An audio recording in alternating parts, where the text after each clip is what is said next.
మన ప్రభువును రక్షకుడైన యేసు ప్రభు నామంలో మీకందరికీ వందనములు చెల్లిస్తున్నాను. ఈ దినము దైవమర్మములు ఎడారిలో సెలయేర్లు చదువుతున్నాను.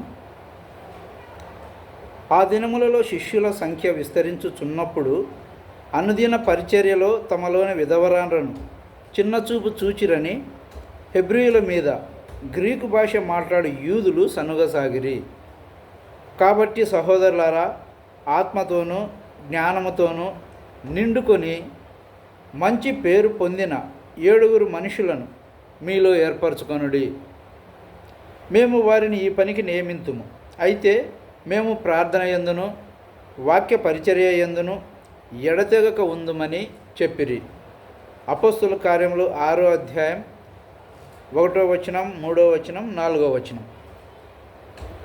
శిష్యుల సంఖ్య విస్తరించుచు ప్రభువు శక్తితో పనిచేయుచుండిన దినములలో అనుదిన పరిచర్యలో తమలోని విధవరాండ్రను చిన్నచూపు చూచిరని హెబ్రీయుల మీద గ్రీకు భాష మాట్లాడు యూదులు సనిగి గొనుగునట్లు సాతాను ప్రేరేపించి బహుయుక్తితో వారి మధ్య కలహములు జగడములు పుట్టించెను.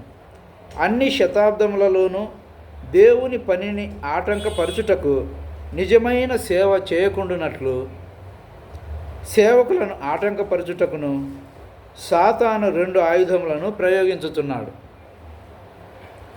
మొదటిదిగా, దేవుడు ఒక పనిని ఆరంభించి ఆయన శక్తి జీవితములలో బయలుపరచబడినప్పుడు దేవుని ప్రజల మధ్య సనుగులు గొనుగులు ఫిర్యాదులు జగడములు బయలుదేరి ఆ పనిని ఆటంకపరిచి చెడగొట్టుచున్నవి.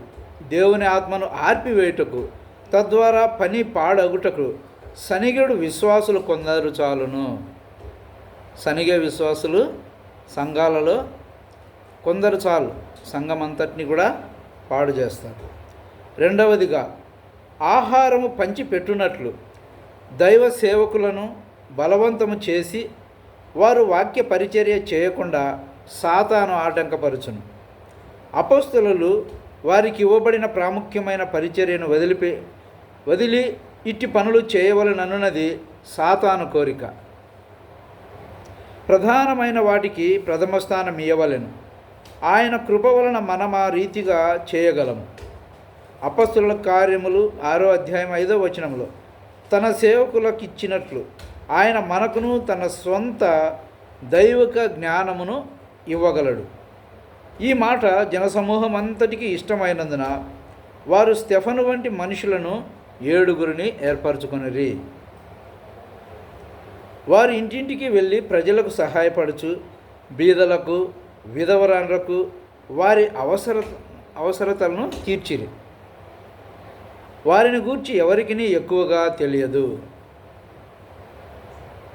వారి జన్మము చరిత్ర రహస్యముగా ఉన్నవి. ఎక్కడెక్కడ అవసరత ఉండెనో అక్కడ వారు ప్రభువును సేవించుచుండిరి. సమయం వచ్చినప్పుడు ప్రజలందరూ ఏకగ్రీవముగా వారిని ఎన్నుకొనిరి.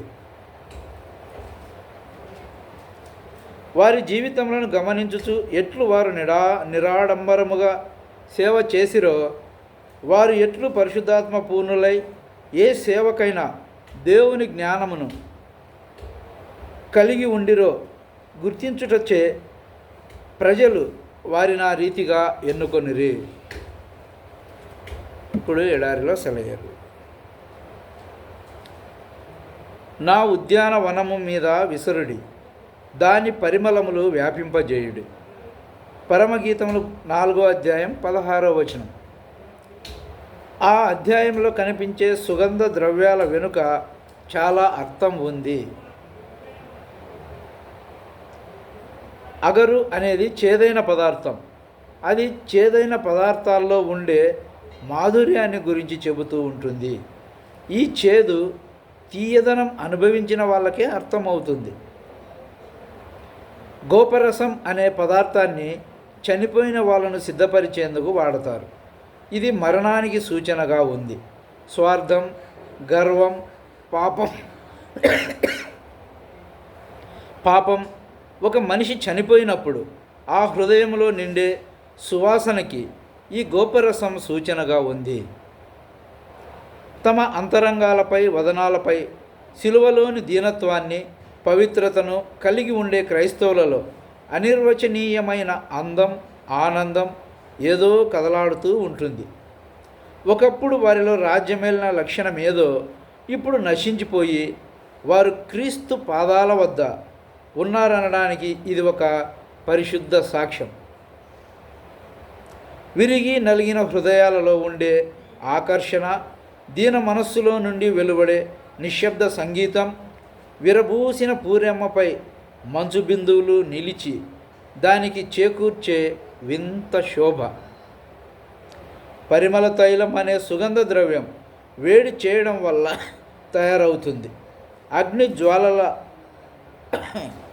గుండెల్లో నుండి పైకెగసే సుగంధ మేఘమే ఈ పరిమళ తైలం. ఏ హృదయంలోని మాధుర్యం శ్రమల వేడిమికి ఆవిరై వ్యాపించిందో ఆ హృదయానికి పరిమళ తైలం సూచనగా ఉంది. ఆ సుగంధపు ఆవిరి స్తుతి ప్రార్థనల పొగలుగా పైకి లేస్తుంది. మనం మన హృదయపు పరిమళాన్ని, సౌరభాన్ని, మాధుర్యాన్ని వెలువరిస్తున్నామా? దేవా, నీలోని సౌరభం నా ద్వారా వ్యాపించేలా నన్ను నీతో కలిసి ఉండని. అందరికీ ప్రైజ్ లార్డ్. Thank you.